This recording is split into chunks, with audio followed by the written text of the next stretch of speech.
আজ আমি তোমাদের একটা শীতল ঠান্ডা ভয়ের গা ছমছমে গল্প শোনাতে চলেছি। এমন এক রাতের ঘটনা যেখানে অন্ধকার শুধু রাতেই সীমাবদ্ধ ছিল না, মানুষের মনের মধ্যেও চেয়ে গিয়েছে। এই গল্পটি সম্পূর্ণভাবে কাল্পনিক। আমি নিজে অভিজ্ঞতা এমনভাবে বলার চেষ্টা করব যে আমি অভিজ্ঞতা সম্পন্ন হয়েছি এটার উপরে। তো চলো আজকের গল্প শুরু করা যাক। তো সবাই কানে হেডফোন নিয়ে এটার ভালোভাবে এক্সপিরিয়েন্স নেওয়ার জন্য। তো চল আজকের গল্প শুরু করা যাক। বনের ধারে লাল আলো। সেদিন বিকেলের দিকে আকাশটা অদ্ভুতভাবে অন্ধকার হয়ে আসছে। আমি তখন আমাদের গ্রামের বাড়িতে ছুটি কাটাতে গিয়েছি। বাড়ির পেছনে একটা বিশাল জঙ্গল। মাঝে মাঝে শিয়াল ডাকে বা বাতাসে পাতার শব্দ হলে মনে হতো কেউ যেন হাঁটছে, কিন্তু আমরা সবাই এতে অভ্যস্ত। সন্ধ্যের পর হঠাৎ গ্রামে বিদ্যুৎ চলে গেল। আমি বললাম একটু হাঁটাহাঁটি করি। মাঠের রাস্তা ধরে হাঁটতে হাঁটতে কখন যে জঙ্গলের কাছে পৌঁছে গেলাম বুঝতে পারিনি। হঠাৎ দেখলাম গাছের ভেতর থেকে একটা লাল আলো বেরিয়ে আসছে। প্রথমে ভাবলাম হয়তো এটা লণ্ঠন, কিন্তু আলোটা এমনভাবে নড়ছিল যেন বাতাসে নড়ছে। আমি কৌতূহলী হয়ে এগিয়ে গেলাম। জঙ্গলের ভেতরে ঢুকতে একটা দুর্ভেদ্য ঠান্ডা আমাকে আঘাত করল। সাধারণ ঠান্ডা নয়, যেমন ঠান্ডা যেন শরীরে হাড় পর্যন্ত জমিয়ে দিচ্ছে। পা নিজে থেকেই থেমে গেল, কিন্তু সেই লাল আলোটাকে আবার দেখলাম এবার অনেকটা কাছে। কিন্তু এটা কোনো লণ্ঠনের আলো নয়, আলোটা ধুকপুক করছে যেন হৃদস্পন্দন। ঠিক তখনই পিছন থেকে কারো ফিসফিস শব্দ, ফিরে যা, এখনই ফিরে যা। আমি ঘুরে তাকালাম, কেউ। চারিদিকে শুধু অন্ধকার আর শিরশিরে বাতাস।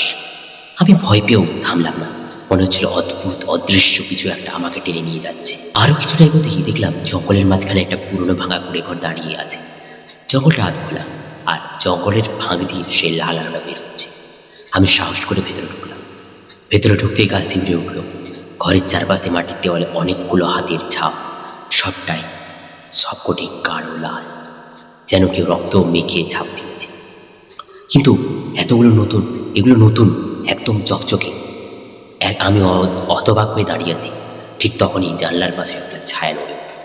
আমি জিজ্ঞাসা করলাম, কে কে কে আছো? কোনো উত্তর নেই, শুধু সেই আলোটা আবার জ্বলে উঠল। হঠাৎ করে বরফ ঠান্ডা হাওয়া আমার মুখে লাগলো। আমি টর্চটা দরজার দিকে ফেলতেই দেখলাম একটি মেয়ে, খুব রোগা, সাদা কাপড়ে ঢাকা, চুল পুরো মুখ ঢেকে রেখেছে। সে ধীরে ধীরে আমার দিকে এগিয়ে আসছে। আমি পিছুতে লাগলাম, কিন্তু পা যেন কাজ করছিল না।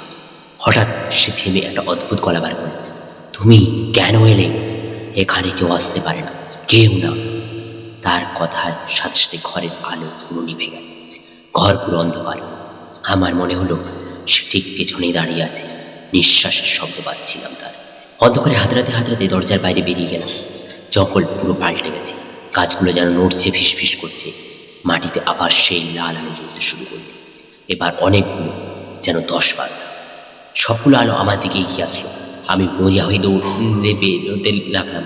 পিছনে শুনতে পেলাম বহু মানুষের হাঁসফাঁস শব্দ, যেন তাড়া করছে। হাঁটতে হাঁটতে শেষে গ্রামটায় দেখা গেল।